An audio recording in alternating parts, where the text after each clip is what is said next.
Welcome to Therapeutic Astrology Podcast, and it is a big honor for me to be here with two wonderful guests today, Jordan Gruber and James Jim Fadiman. Welcome. Thank you. Hi. Hi. I have read your book, Microdosing for Health, Healing, and Enhanced Performance. It's from 2025, last year.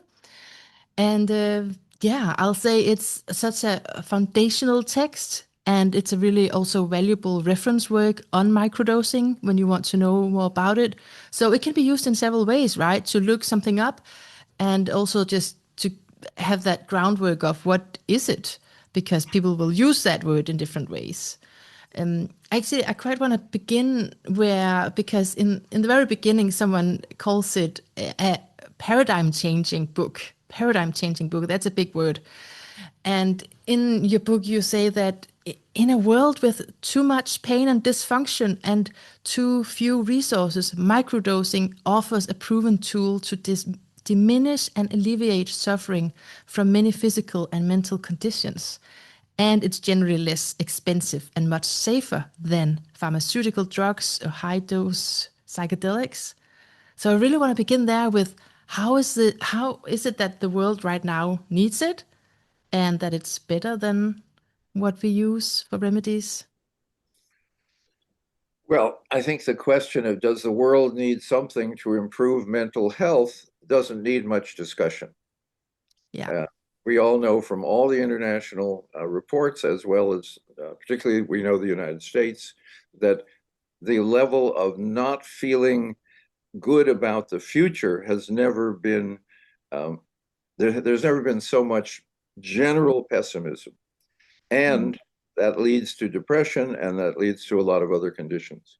Um, the question is there something that is inexpensive and available and helpful?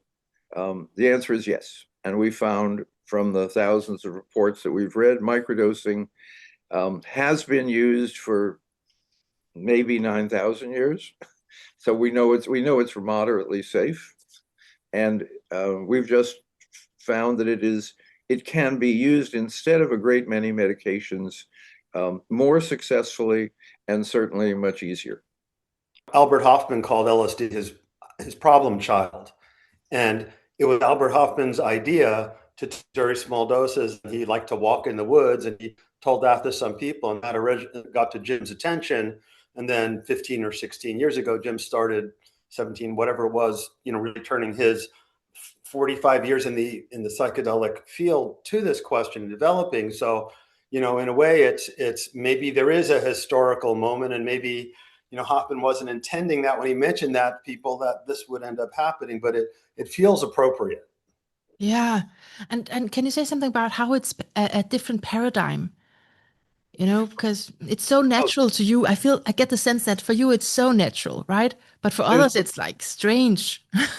well, there's two paradigms. One is the psychedelic paradigm that we have in the Western world, Yeah. that it is what is known as high doses or mega doses, and those demand support outside people, rituals in indigenous people, guides in Western people, and it is potentially life-changing with a single dose because it changes your awareness of what you think the world is made of and how things work. So it's Mm, fundamental. mm, Microdosing, which is also widely understood indigenously, has none of those effects. So it is different, and it's against the psychedelic paradigm because what microdoses do is improve the functioning of your normal, healthy body in normal consciousness. So that literally, and we'll have 100 examples, people feel better. They don't yeah. lose track of themselves. They not only can do their work, they can do most of their work better. So Mm, it's not an illness changing, it is a improve the system. And if you're ill, that's where you see the improvements. If you're well, there's another level of improvements, improved functioning, better empathy with other people, more creative, etc. So those are several different paradigms. And so the problem we've found is it looks like a pharmaceutical if you put it in a capsule. Pharmaceuticals are predominantly symptom suppressing. They take a symptom, not necessarily a condition, and they simply, in many, many medications, suppress it. There are other kinds of medications, but those are the basic ones that we're looking at. So those are two different paradigms. One is the psychedelic paradigm, and the other is the Western medicine paradigm. Yeah, and why do you think the psychedelic environment actually don't know about this? Because you write that as well in the book, that they don't usually, people don't know about microdosing, even though they know a lot about psychedelics. Well, Doesn't fit their model. psychedelics are big and exciting. It's a kind of, if you're used to going to the opera with a full orchestra and a full chorus and magnificent soloists, and then someone says, I have this little stringed instrument. It goes wah wah wah wah wah, and I am an expert in that. Where you're interested, you have to let go of the big exciting to be able to focus on the small.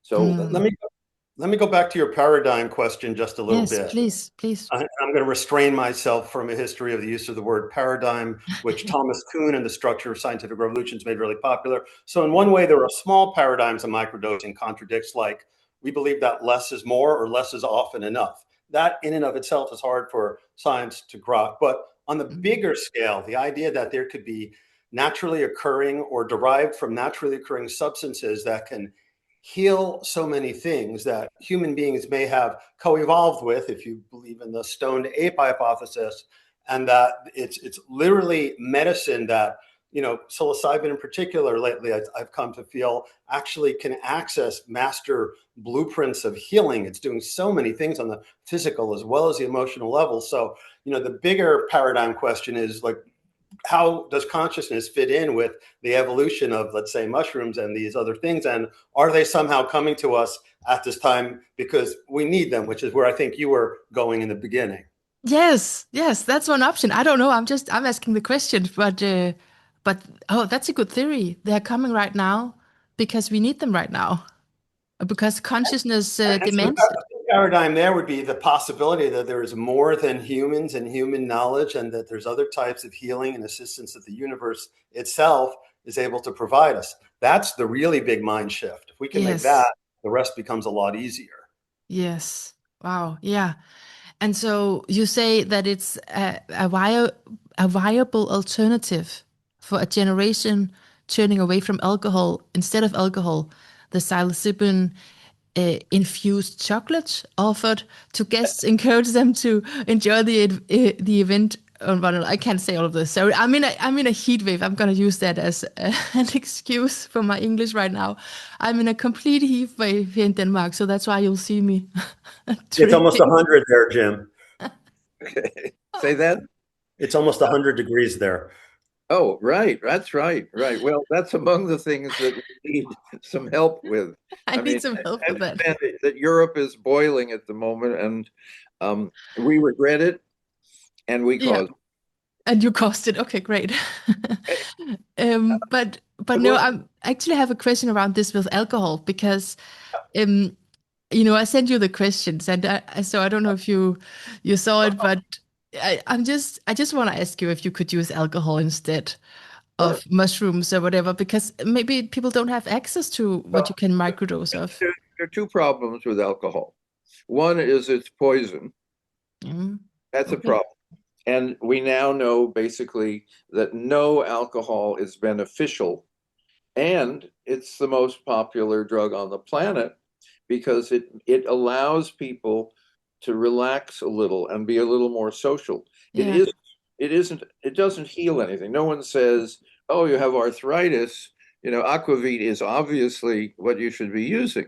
So it's a social lubricant, and has been since the first beer was brewed in Africa, 500,000 years ago. It's when you microdose instead of alcohol, basically you feel better, you're more open to people, you actually don't think you're funnier, you're actually a little more clever, literally, and you don't end up the next day being so embarrassed at what you said. And there's no hangover. So what we're seeing it not only on a social event, but it's now being used in weddings, since weddings often have one or two guests who drink too much, and it's hard for everyone. So basically, if you're trying to feel better and a little more open to people, microdosing that's how it's being used. I mean, Jordan and I collect reports. We don't invent them. We don't promote them. So that's how it's being used. And again, people who stop drinking and for socially and use microdosing socially usually don't go back to alcohol. Okay. Oh, that's a lot of good reasons. Yeah.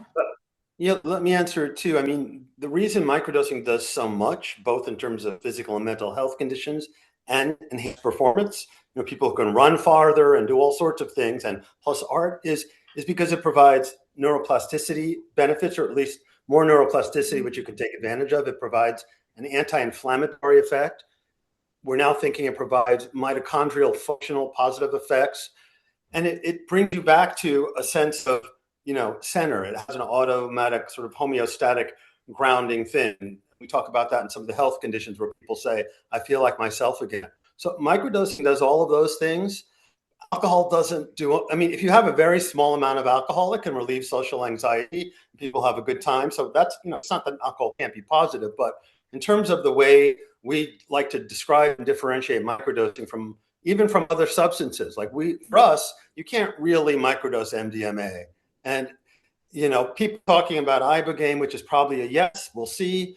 Marijuana, cannabis, I still think it's a no for different reasons.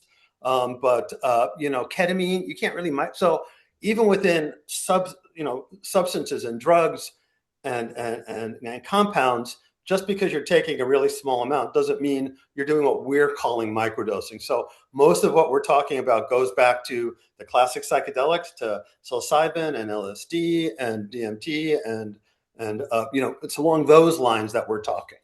Thank you for explaining that. So, and why can't you microdose MDMA, for example? Why?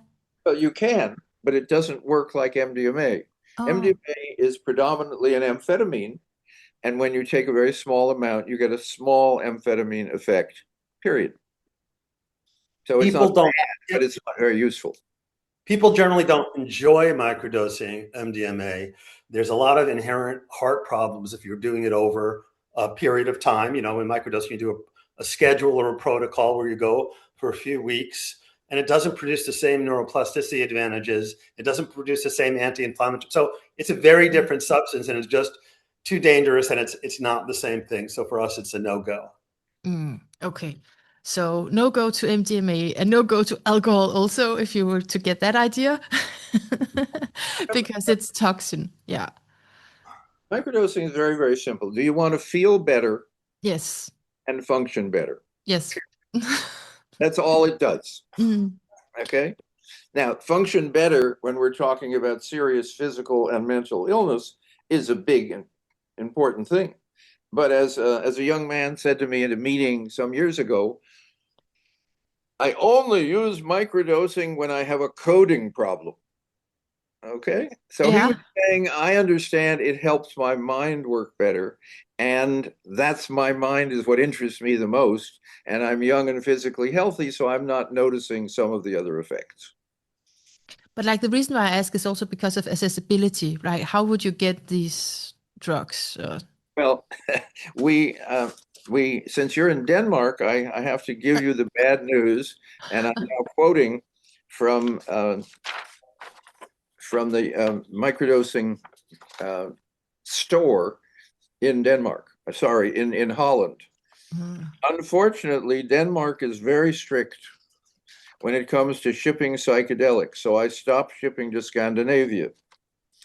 Some online shops do ship because we are allowed to export legal product within the EU. But Denmark doesn't, it isn't open. And what he actually says, since he does have clients in Scandinavia, he says they ask, I mail it to a friend of theirs and they mail it to the person in Denmark or Sweden and so forth. The other way, which is more and more popular, is people simply grow their own mushrooms, which is now very easy. There are literally mushroom kits which can go on your kitchen table, and they're very pretty. So we have actually not found too many people having a serious problem finding or making or growing mushrooms. Okay, good. Okay, good to know. So it is there. The accessibility is there. Yeah. And I also really liked what you said about after microdosing, you're actually a little bit more clever. And when you're drunk on alcohol, you just You think think you're more clever.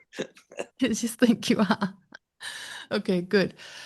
So I want to go to the place in the book where you look at 6 areas where microdosing can possibly make a big difference, and one of them is ADHD.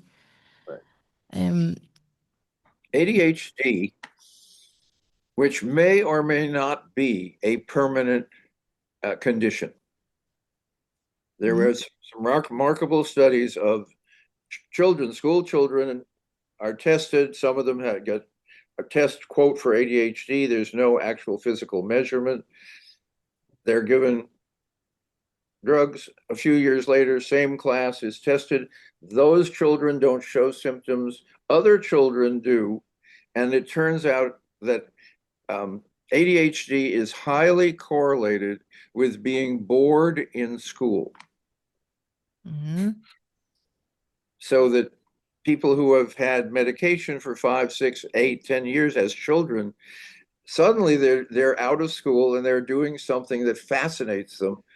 No need. So, given that, Mm. medications for ADHD are 99% amphetamines, stimulants, speed, and people like the feeling, and it is an addiction.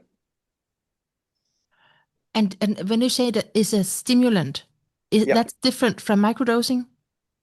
microdosing microdosing is not a stimulant, it Okay. improves the functioning of the whole body. When you wake up in the morning and you feel wonderful, that's not a stimulant. Okay. Okay. When you take a stimulant, your system literally is going faster, Mhm. and also it is using its own inner chemistry and draining some of that. So that's why the problem again with it, with amphetamines, ADHD medication, is what's called the crash, which is it works, it works, it works. I'm having an interesting day. I'm very excited, and I'm beginning to feel so like I can't function. Mm. Hmm. And so we've had many reports from people with ADHD who will tell you that it's helped them a lot. There was also a study done where they tested not a microdose, but 2 times a microdose for people with ADHD, and it didn't work. They were more distracted and unhappy. And there was no good explanation they ever gave why they didn't try a microdose. So very importantly, microdosing, if you take too little, you're not going to feel anything or anything, no effects. If you take too much, most or all of the positive benefits will diminish. So you're in this zone in the middle, in this kind of peak efficacy zone or the sweet spot. And so in the sweet spot, a lot of things kind of come together and are better, and you sort of have more natural energy than the kind of energy that a stimulant will give you. And in that sweet spot, people do better. But if you go over, it's going to get even worse. So that's one of the things that we run into even in a lot of the published science. Now, we also have an example of another substance which people really understand that. It's called alcohol. If you Yeah. have too little, no effect. If you have the right amount, it is a social lubricant. You are more cheerful, you're more relaxed, you're less anxious. Mm. If you have more than that, we all know that all those benefits go away. Microdosing is the same model. And what Jordan is talking about is a fascinating study. ADHD, 45 people, beautifully designed study, but they started with a dose that was twice as much as would work. And sure enough, it didn't. Surprise. Oh Yeah, people man. were dropping out. They had headaches. They couldn't be in it. And it was like, and the funny thing that they said in the study was, we decided to test twice what we knew was a microdose because we thought it would be easier to see the results. So the idea that there's a sweet spot or that less is more this is the paradigm shift again. They don't understand that. It's like, well, let's give them more. They'll do even better. It's like, no, they'll do worse. And they didn't understand that. Oh, they didn't know that. And so it's not valid, that research is not valid because they didn't know the sweet spot. Well, They didn't microdose. They didn't know when they started. Now, giving them not credit, but giving them compassion, it took them 3 years to get enough sample. And during those 3 years, the information, better understanding of the sweet spot was coming on. But they were, see, in regular science, you're not allowed to make a change in the middle. Oh, okay. They have to basically complete the study wrong and get the results, which we, of course, which were the correct results for what they did. Yeah. So science, like the rest of us, makes mistakes. And unlike the rest of us, they usually publish them. Yeah. Oh man, what a sad story, but good to know. Good to know. And so what is HDHD in your perspective? I just feel like asking you that. Well, we're aware that a great many important major mental health issues, which have massive pharmaceutical profits and use, are not measured. There's no physiological measure for ADHD. There's no physiological measure for depression. Okay. So yes, people who are bored in school, if you give them amphetamines, they feel much better. Yeah. Okay. So we're looking not at a paradigm shift, we're also looking inside the pharmaceutical model, which is quite modern. And you don't find the limitations of a model from the people who make money from the model. No. You don't expect it. It's not just a truth of humanity. You don't find all the problems with alcohol from the people who sell rum. No. What about you, Jordan? A perspective on HDHD? I think ADHD is a metabolic dysfunction that starts with the mitochondria. And the reason the microdosing helps is because on that kind of very bottom up level, it starts healing and supporting everything. I mean, Jim's absolutely right. There's a big debate now about whether there's a genetic gene sequence for part that's ADHD or whether really, I think it's, it's a combination of how people are built and their environment. And it's, they're too bored. Like Jim said, they can't. So yeah, that's what I think it is. I don't think it's a standalone disease, but it is brought about by modern times and how distracted we are. But what I thought you were going to go to was that whole analogy about serotonin and the SSRIs. A lot of people do feel better with SSRIs, but the analogy is to aspirin, right, Jim? Just when you have a headache and you take aspirin, it makes it better. That doesn't mean you had the headache because you didn't have enough aspirin in your body to begin with. That would be ridiculous. And that's sort of what they're saying. I should also mention that ADHD has become massively more discovered in the United States in the last few years. Not true across Europe. Well, here I think it's the same. Well, not the same massive change.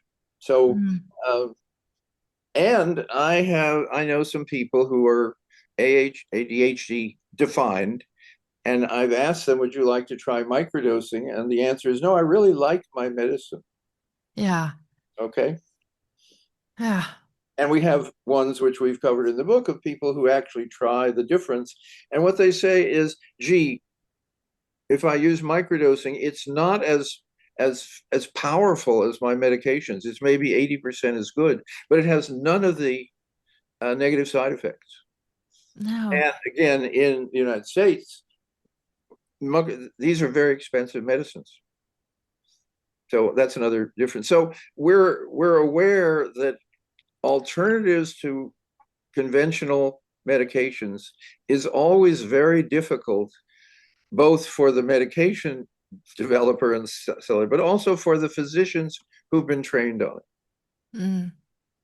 So, which is why enormous amount of microdosing has been discovered and developed by people outside of the normal medical training. Yeah, I mean, I feel it's so important to ask you about these more modern diseases, or the way that we look at all of these clusters of symptoms as something. Okay, we now have a name for it, and then a lot of people come onto that spectrum. And what you say about microdosing is that it tends to allow the body to restore equilibrium so that symptoms lessen and then they just go away.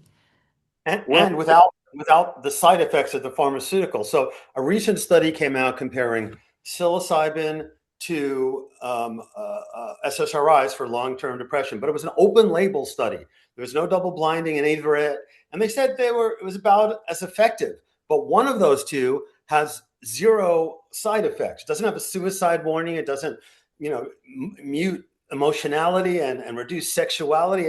All these negative side effects happen with the pharmaceutical. So when it's doing SSRI, it's like throwing a monkey wrench in the system. So your old serotonin molecules are forced to stay in service longer than they're any good for. That's what an SSRI does. It inhibits the uptake. When you take a microdose, it actually is an agonist and supports the whole serotonin system. So you will produce more serotonin naturally. And guess what? There are none of these horrible side effects. So if you really change the model and you say, if my system is capable of being better, is that not a symptom, my system, my entire body, my entire mind? I mean, one of the uses in school is to get off of the ADHD medications, and in colleges in the United States, I don't want to throw a shadow on any other country, college students have learned how to lie to a physician so they can get amphetamines. That's not a good system. So having an alternative to amphetamines turns out to be more than simply improving on a condition. It's also improving on the need to fake it, because you're trying to get your system more effective. So we're really seeing the beginning of, well, we're beginning in the medical system, things take a generation before they're accepted.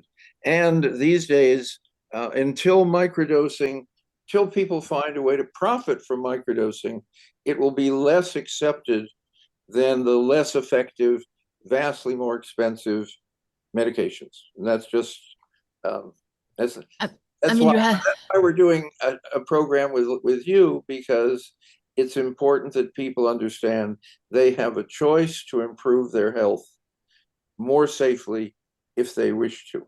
And interestingly, even within the psychedelics themselves, it turns out that whole mushroom extracts are more effective than pure psilocybin or synthesized psilocybin. There's something about having all of those entourage chemicals that evolved naturally, and we're getting best results. And as Jim likes to point out, that means that almost all the research you've heard about has been done using inferior psilocybin alone and not whole mushroom extracts, which would do even better on all the things we're talking about.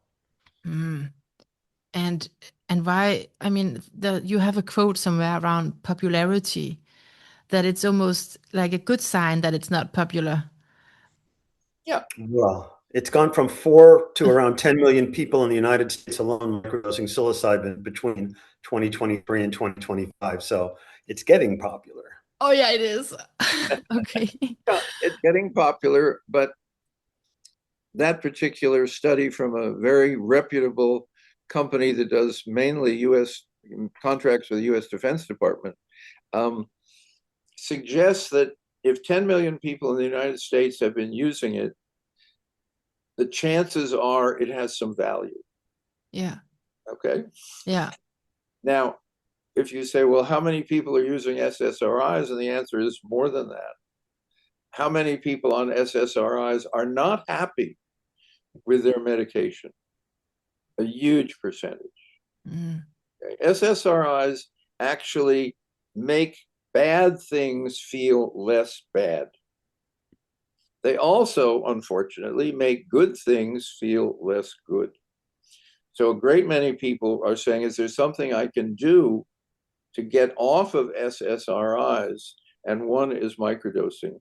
And since SSRIs are addicting, meaning they're not addicting that you need more and more and more. They're addicting as you can't get off them without a terrible crash. It takes sometimes several months of what's called tapering. So their levels are low enough so they can function without it. So we're dealing not only with depression, we're dealing with a medicine that maintains a certain low level of depression and has its own terrible effects should you ever try to stop it. Yeah, So that's why it's a little slow being accepted. It's flattening you out, and then you crash if you want to stop. Yeah. That's not a great deal.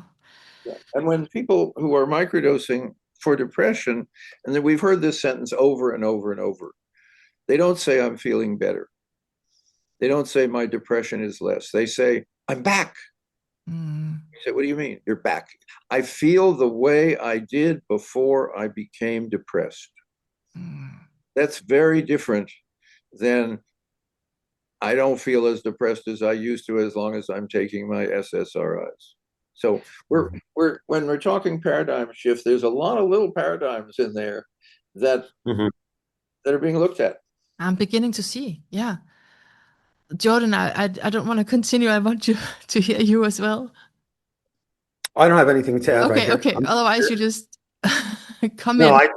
I burst in when I need to, and then I'm quiet Good. when I don't have anything to say. We're quite interchangeable in terms of a lot of what we're talking about. I didn't hear what you say there.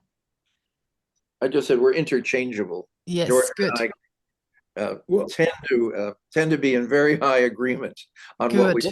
Well, we've done 25 or 30 of these podcasts or book talks together, but what's great is we learn things and we learn new ways of phrasing. So, for example, when we were talking at a bookstore, we were talking about the fact that a big dose of psychedelics is in many ways an overdose, no matter how you cut it. Even if you like it and you like that kind of thing and you're totally healthy and you get great insight, you're starting out with an overdose of something. While when you're microdosing, it's a slow but steady improvement of different sorts of symptoms based on why you're doing it. And often other symptoms that people weren't even thinking about. They'll stop eating bad foods, or they'll find themselves sleeping. Natural things come. So it's a very different way of going about things. It is. I'm after reading your book, I'm so convinced. I just need the practice, but like theoretically, I'm really convinced. Okay, so we've talked about ADHD, and we also mentioned depression, and then you also have a section on chronic pain.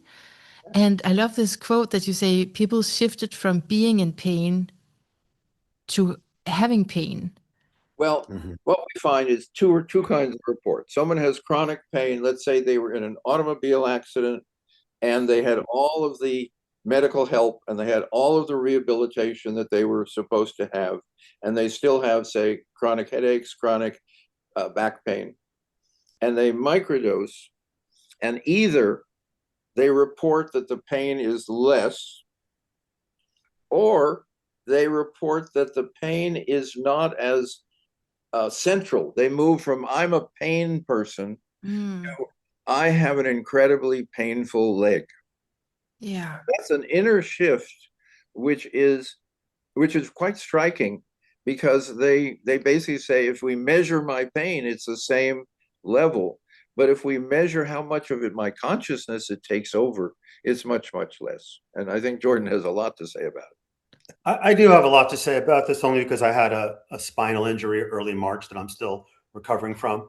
And so I've been reading a lot about this idea of the biopsychosocial braid in pain. So you have a biological aspect, you have damaged tissue and real things going on, but you also have the psycho part, your mind and your heart and how you're holding it and the language you're using to talk about it and how you're thinking about it. And then there's this bigger social, environmental context. So talking to you and being here with Jim, I've been at a zero pain awareness the whole time. Well, I'm sitting down and I hardly feel it. And, it just pulls me out. So the thing about microdosing is that it lets you get more in touch with how you're thinking and how you're feeling, and it enables you to be more open to being with people and social context. So there's a lot of things about microdosing that can help with pain also.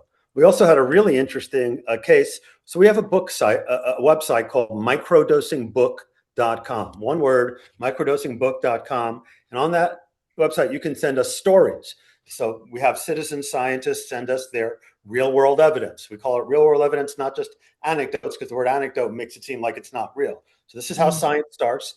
And one guy wrote to us about his experience with pain. He had something like 45 major operations, and he sent us his x-rays to prove it. And he found that every day he takes a microdose of LSD and a microdose of psilocybin. So he's still in the sweet spot. He's still not getting high or anything like that. And yet this has finally addressed his pain.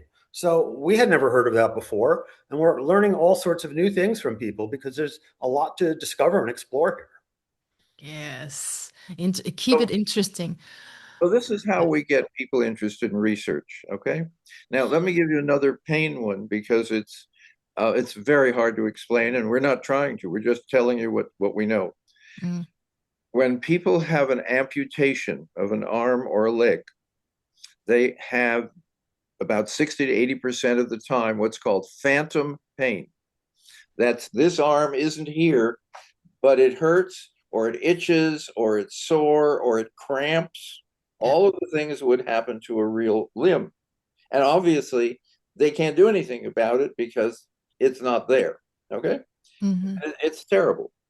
We have a recent case of someone who lost a leg in as a soldier. So it's been gone for quite a long time. Started microdosing for other reasons, and the phantom pain went away. Really? Now, that's one case. Yeah.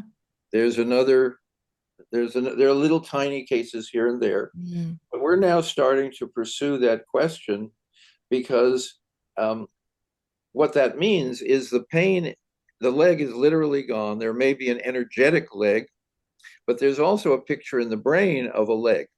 And that there's something that went wrong in the kind of wiring. That's what microdosing tends to help with. So that's one of the ones we're exploring. And while we're exploring it, I mention it because since microdosing is not dangerous, it may interest some of your audience. Yeah, absolutely. And so I can't help to think back to your 2020 book. That was in 2020. You published a Symphony of Selves. Yeah. And so you are also into this parts work, or this multi-mind. You call it, what is it you call it? It's not the single self assumption. Self-assumption. Question the single self-assumption. Right. Yes, that's what, yeah. So I just, when you speak, I can't help to think in terms of parts, and like coming back to myself, and the phantom, it changed. It's like, could it have to do with different parts of us? Well, it may also deal with different houses. Yeah, in astrology? Oh. Okay, good. Yeah. Yeah.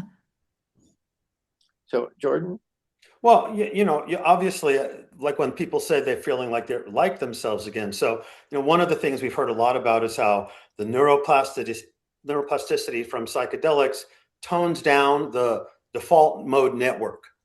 And, the thought here would be that if you're stuck in a part of you that is unhappy and upset, and you get a little more neuroplasticity in your system, you can then shift over into a different part or different self or sub-self or sub-personality that's the one that's usually happy, or the one, at least the one that's, when it's out with friends, now it's happy again. You make small steps along the way.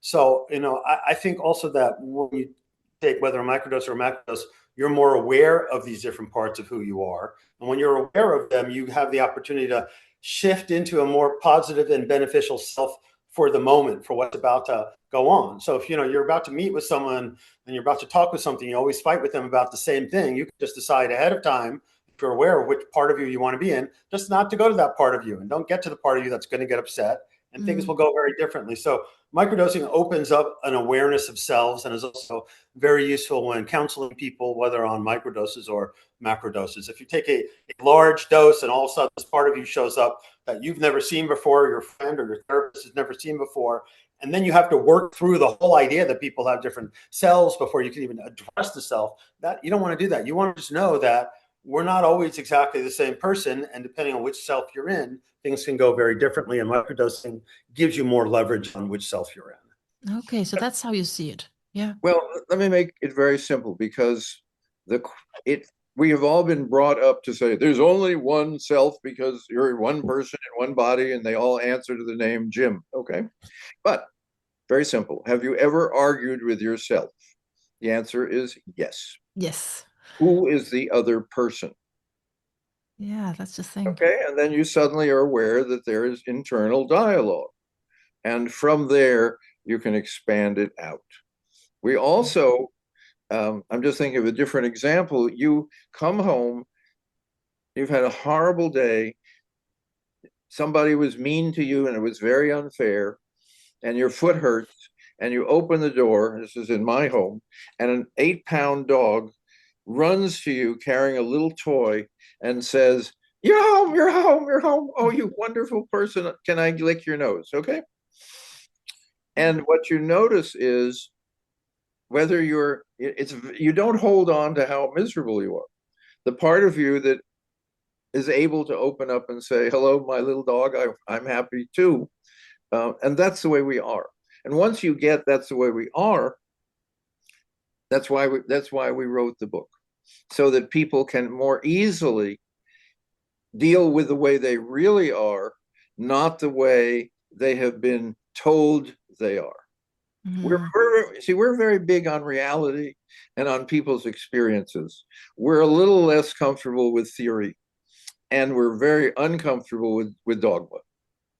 With dogma, yeah, yeah, I love that. So, okay, and so maybe within the parts work Yeah. world, there's some dogma, but just opening it up to understanding it like the ways you said now. And for me, reading it, I couldn't help to think that the reason why so many, it's like every disease, every condition can lessen, you can thrive from microdosing, that it is something that relaxes inside of you, and that could be certain parts of you that hold anxiety or something. I don't know, but That's what remember, we're only talking about actual experiences. So when we talk about something like phantom pain, there's some theory around that, and it's very interesting. It might even be true. That to us comes second. What comes first is, what is human experience, and if it's shared, do people understand each other? So that's why our book has been criticized, because, as some major reviewer said, there's not enough science, which made us very sad, because we had published all the science there was at the time, but the experiences of thousands of people had continued as they do in real life. Yeah, no, I love that. And people can still, are you not getting flooded with emails? No, just a few a week. Okay. But usually people somehow only, we get an amazing percentage of really amazing stories, like the one I just told you about amputation. Yeah. Like the one Jordan told you. I mean, we have this wonderful guy whose spine looks like he shouldn't be able to walk, and that's the opinion of his doctor. And he shows us, he sent us a photograph. He said, "I was so tired of telling people, so you lost some weight." He's in his 60s, lost some weight, got in better shape, and then he sent us a picture from a mountaintop. Wonderful. So that's what we consider real experience, and that is much more convincing to us than a number or a graph in a very controlled environment. Probably. Yeah. So Yeah, you've it said doesn't because work in the real world. It doesn't work. yeah. Well, it's also why the stories in the book are so important. I mean, the science is going to go back and forth, and we've done a new research appendix for the Spanish and Portuguese versions of the book that are coming out. So the science is looking better and better over the long term, but it's really in the stories that you find what people are experiencing. And this brings us back to how science really started in the West. In the Royal Academy in England, their motto was nullius in verba, which means on nobody's word, on no one else's authority. It's about what people actually are experiencing. And you can tell people are experiencing a lot of benefits, or microdosing wouldn't be rising so much, despite the fact that psychedelic leadership isn't sure if it's a placebo or not. We're sure. We know it's not. And we also know that some of the dangers that have been put, like maybe it's bad for your heart. It's like zero evidence. And now we've proven pretty much there's no problem here. So, but we rely on people telling us how much better it makes them feel, or, in some cases, how much better their athletic activities are, or whatever it may be. And it's what you call citizens science, right? Yeah, it just precedes, analytic science or numbers science or statistics science is a very late invention. Mm. Yeah, clearly we all, and what early, Western science in England said is the church is an authority on what the church is an authority of, which it wasn't everything, but it was until then. And so they said we have to have actual, demonstrable, physical, visible proof of something before we can say it actually exists. we can't wait around for that. We can't wait around for that every single time, with controlled experiments. And like you said, then you end up using several years, and you have examined the wrong thing. Well, yeah, and we know in the pharmaceutical industry now and then something has been out, and it starts to, and a lot of people begin to say it did this harm to me, and then all of a sudden they have to pull the drug out of use because it is proved to be harmful. We don't really have any, I'm thinking historical or medical evidence that anyone has found that microdoses harmed them sufficiently so that it was a potential danger to other people. A number of people say it didn't help me. Yeah. And a fewer number who take it the way we have showed it to be most useful. We have very, very, very few people. And now and then what people are saying is, a wonderful guy who wrote me very early on, he says, I took your silly microdose and it didn't do a damn thing. And I wrote back and I said, well, that's too bad. Yeah. And I said, have you looked at anything else other than what you took it for? 3 days later, I get the letter back, says, I'm an artist. And it didn't have any effect, but the day I microdosed, I actually did more painting of higher quality than I've done in the last 5 years. But he was looking for something else. Yeah. Missed that his system was working better.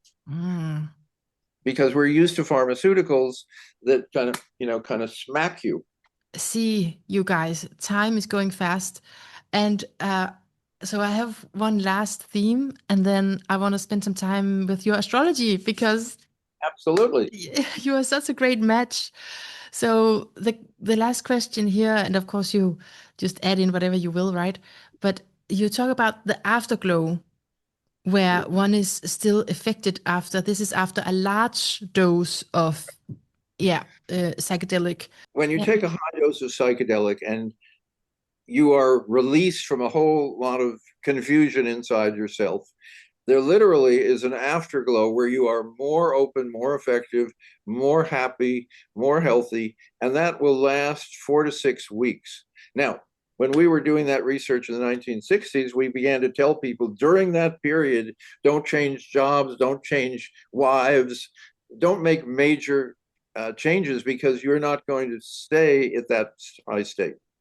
Early on with microdosing, little tiny dose, there was a second day effect, a little teeny glow, because people would say, well, I felt good yesterday with the microdose. I feel actually just as good. In fact, some of people say the second day is even better. So we were exploring the fact that what happens after the substance has totally left the body. What's left is the body making use of what it has been given. And that's just a shift. And so all the various what are called protocols or schedules include days off. And when you're taking it seriously for something long and chronic, it's also taking a couple of weeks off. So that the body gets used to running itself without the support.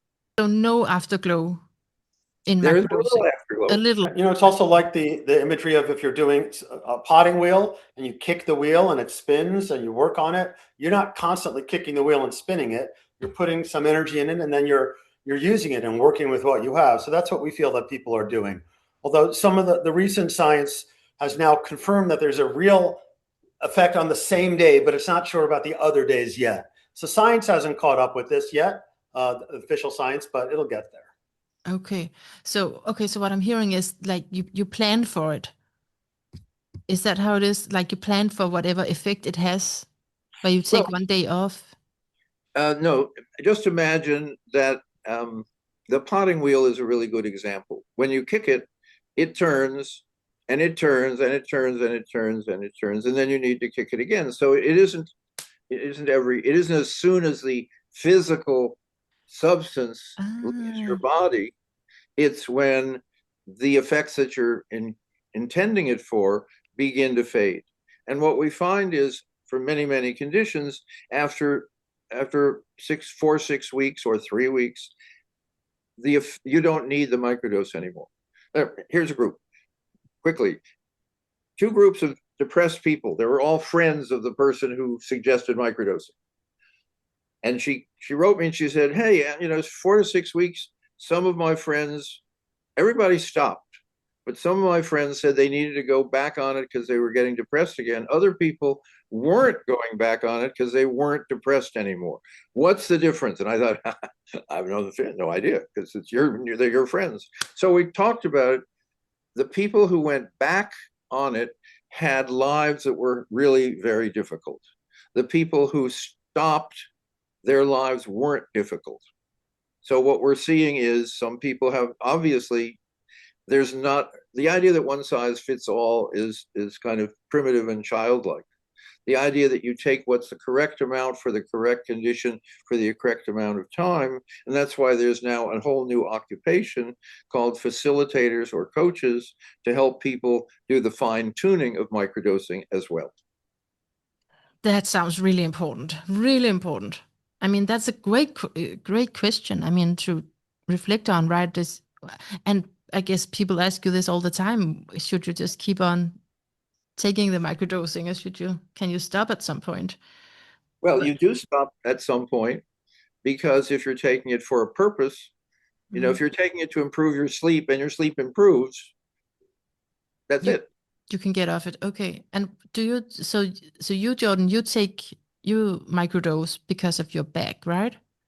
I microdose also because I like how it makes me feel, and I like how I work out at the gym when I'm working with microdosing. So I've been microdosing for a long time because Jim and I have been close friends for a long time. So soon after he first heard about it, I started very religiously following the Fadiman protocol and making sure my doses were very small and only every 3rd day. And I did that for quite a while, and I thought it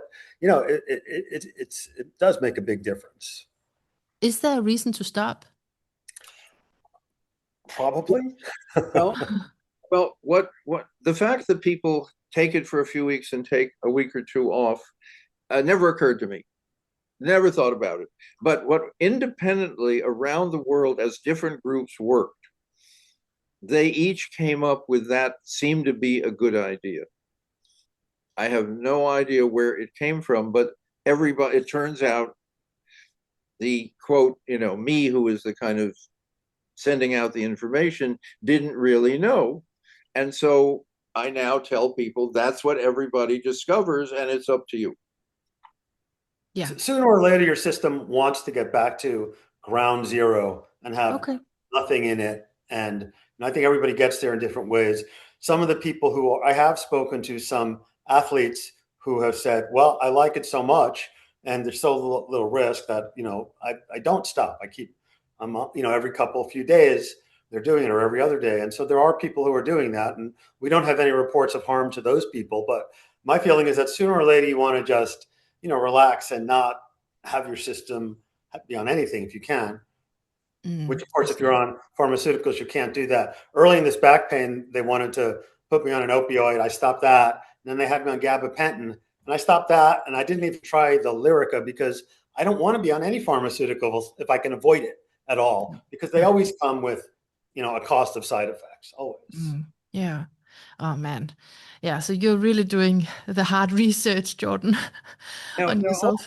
Also, the reason we wrote the book is so that people would have easy access to the information. This is actually the cover of the English edition, which is much more easily obtained in Europe. Where is it? Yeah. Yeah, hold it up. Right. And so, and the reason that it has 35 medical conditions and a lot of non-medical conditions is so people can understand that in general they can basically see what their needs are, what their concerns are, and if we have any information about it. And the information is available. Mushrooms grow on every continent but Antarctica. There are 200 species of mushrooms that produce psilocybin. They must be there for some purpose. They must be.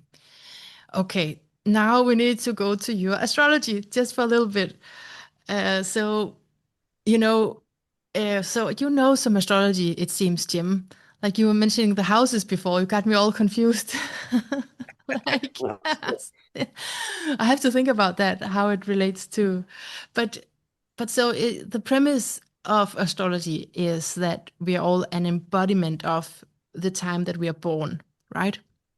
Right. And so the times that you were born are very different because you're in different generations, but you have just an incredible lineup of exactly precise aspects that can do nothing but excite an astrologer. And the aspects, the sweet, wonderful, homely aspects is of Venus, Neptune, and the moon and the nodes of the moon as well. So it's a lot. And you also have your Jupiter's square, and I'm not going to list everything up, but just what I said with Venus, Neptune, moon, and nodes in relationships. That is the moon here is about, it's emotional, and Neptune is spiritual, and with Venus, you could say it's very satisfying. I mean, so you have to think about how you're really involved with each other's lives and really make a great impact, because when the moon is involved, it's personal, and you're able to touch each other's lives in a big way. And it's the safety and it's vulnerability, feeling familiar with each other.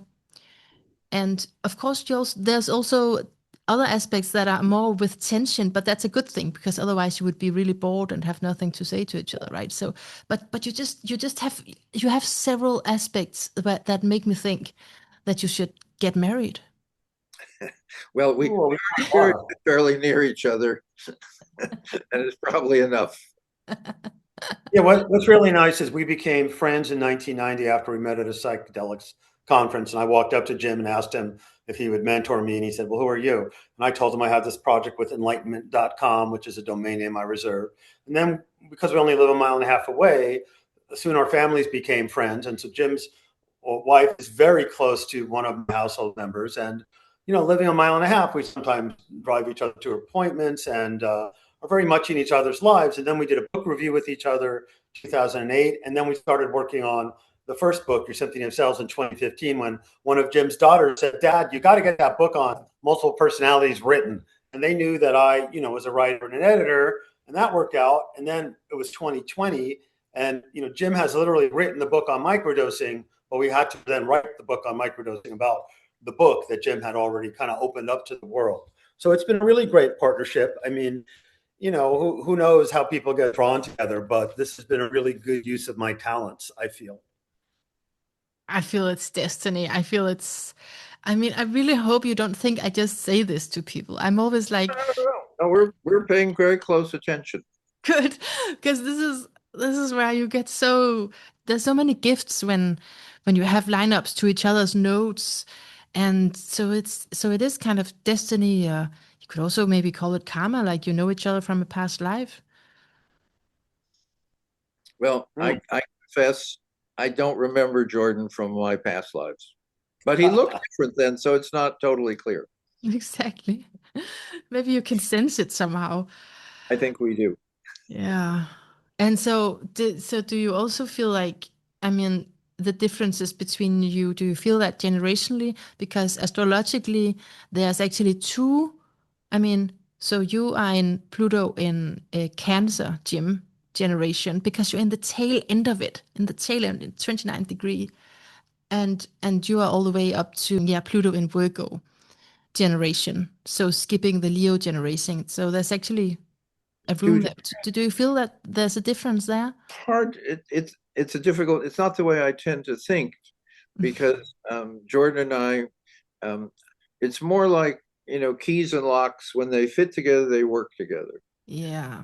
And when we've been working together, we're close enough so that we now and then say terrible things to each other Good. about each other's point of view, um, and we're equally comfortable with that because what we're clearly saying is something isn't working.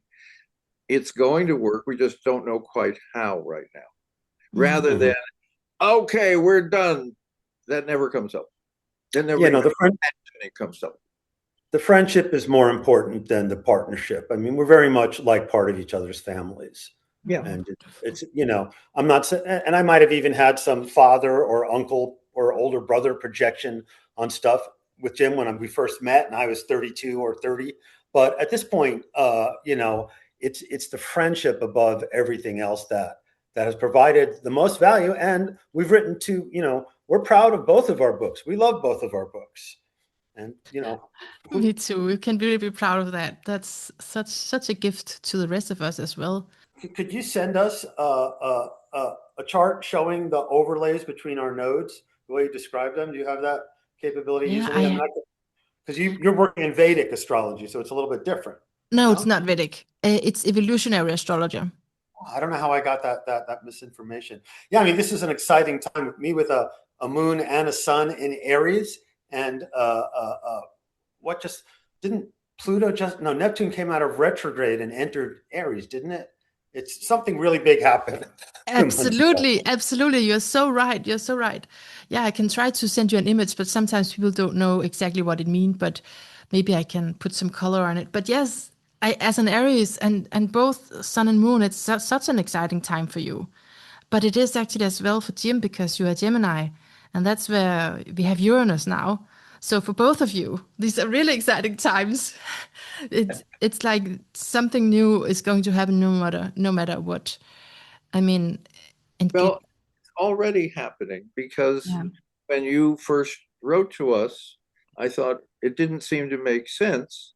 And then when you wrote us uh, what you were thinking about, I thought there's a level of ways of understanding that I need to be more in touch with. And now I had an early astrological kind of connection, Dane Rudhyar. a Um, genius. Yeah. well, Genius. he actually lived next door to us, not to Jordan, but to my wife and I, in the last few years of his life.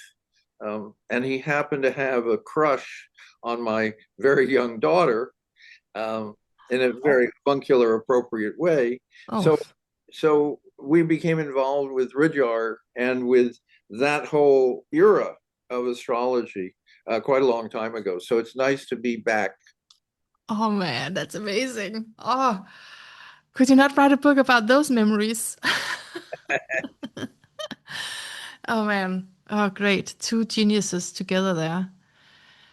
So so Oh, so so if there's is there any other question related to either us or yeah. microdosing Yeah. or Yeah. What would overlap? you really like to ask that you haven't asked yet? Now Go that's the for one. it. That's where Jordan is brilliant. That's so great. Okay, I'll just look at my list because otherwise one of my parts will be so annoyed that I didn't ask this or There you that go. after. Yeah, okay, but then that's because I also go out of tangents because I saw there was a footnote about you having a background in spontaneous healing, Jim, and I thought that sounds related. Um, yeah, I don't, I'm trying desperately to remember the footnote, and I hope it's one that I wrote, not Jordan. You don't remember who Yeah, wrote yeah, it? yeah. It talks about spontaneous healing, and the point is that the people who experience this have also done a tremendous amount of Yeah. breath work and nutrition work and work with Right. their friends and had hands-on and had prayer, and they did everything they could to make it work. This was, right. And they I was running something called Noetic Sciences, Yeah. and one of our staff said, I want to look at spontaneous healing, the miracles that modern medicine always gets excited about and then wishes didn't happen. So he interviewed a lot of people around the Bay Area. And the one thing we learned is everyone who, quote, had a spontaneous healing was incensed at that idea. They all said, you have no idea how much I have put into my own healing. It's merely that my physician hasn't the faintest idea of any of it. So we're really, I would say, intense awareness of healing and intend to heal really helps. That should be no surprise to anyone. So Beautiful. and what we're looking at, it was a while ago, we're looking at the problem for research is they have basically they're fabulous from A to L. They imagine that because they're graded A to L, they can comment on things for which they're ill-equipped. I don't ask my plumber how to fix my roof. So we're pre-science. Science, all research comes from somebody having an interesting experience and someone else saying, hey, I'm interested in that. It doesn't come from having a laboratory and grants and graduate students and so forth. Small rant. Yes. But it's good. It's good, Rand. Just one small last question then. Is this that you say there's no there, and it's just a model, a As you have a temporary. theory, you start to defend it. Yeah. As soon as you have a theory, you start to sift through what you're reading and put on one side, oh, they're right, they agree with me. Oh, they don't agree with me. That is not science. That's just normal human psychopathology. Yeah. So we try very hard to stay when someone says, I've overcome Tourette's syndrome. Now, you look it up, there's no treatments, there's no therapies, there's no medication. So I either take this person and say, your own experience doesn't fit medicine, or medicine hasn't caught up with you. I'm fascinated. Okay. That's a real story, by the way. Fascinating. Yeah, it really is. Okay. Yes, So that's yes. why we're the people who are, in a sense, we're like the village gossips. Everyone tells stuff, and we tell other people. You're such a good Gemini. I can't help to think that. And it's Well, also the I don't want Gemini. to. If I'm not a good Gemini, they take away your card. Yeah, they do. They do. They'll fire you. I don't want to be a Taurus, so I'm a No. Gemini. Stick around. Frequently when I'm writing emails and I'll say Jim and I did something and it makes it said Gemini did. It happens all the time to me. That's so funny. That's perfect. Yes, that's perfect because it's a Gemini adventure, I feel, with the openness to different expressions and a multitude of expressions of what's going on. So We yeah, both all love to be wrong. do you love that? Absolutely. That means we just learned something. Ah, you have a new adventure. Good. Right. If you don't have a theory, being wrong is just, like I turned left to the barber shop and it was on the right. There's no blame. And I learned about something on the other street. If I have a theory, then I have to protect it. I have to defend it.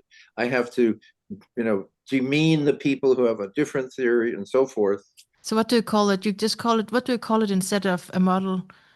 Instead of a theory, a model is see, a model just says it kind of, here's a way of explaining something Okay. I use right now. Okay. Astrology is a model based on the assumption that when you were born, you were part of the universe. It's a pretty good assumption. Okay. Yeah. Yeah. and why are there different forms of astrology? Because there's different ways of coming at the same question of how can I make use of what evidence is out beyond my physical form to better inform what my physical form is doing. Mm. So that there should be no quarrel between astrological systems, because they're both, how many ways can you get from Denmark to Sweden? Probably a few. An infinite number of ways, but there's 3 or 4 major ones. Okay. And if you say, well, I prefer to take the boat this way versus that way, no one says you're a bad person. But if I have a theory that the gods set up only one way to go to Sweden, at some point I'm only going to have the friends who believe that. Yeah. I feel you're just talking something that's very potent and very important for myself and my own system. I need to hear that. Just like keep an open mind. There are many ways to get there. Right. Yeah. Do you want to say anything in the end, Jordan? You are an Aries. You need to burst in. No, I thought this was great. I wanted to mention that my favorite American astrologer is a guy named Rob Bresney with Free Will Astrology. Do you know Rob's work? He's written a book called Pronoia, which is about how the universe is a vast scheme in your on your behalf.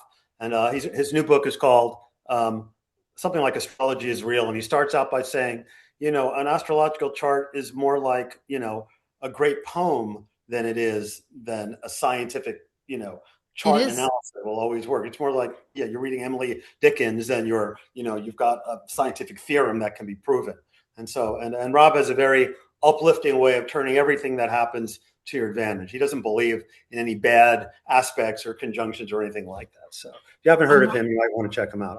I'll send you an email. Yes, thank you for the recommendation. I need to check him out. And I so agree. It's a symbolic language, a poetic language. Thank you so much, the 2 J's, Jordan and Jim. Thank you so much for teaching us about microdosing and sending this work out there where people easily can find it and learn more. Well, thank you very much. Absolutely. Wonderful. Wonderful We to love be your with you. enthusiasm and your intelligence. It was wonderful. I'll take that to my heart. Please. Thank All right. you. Okay, bye. Bye. Bye-bye.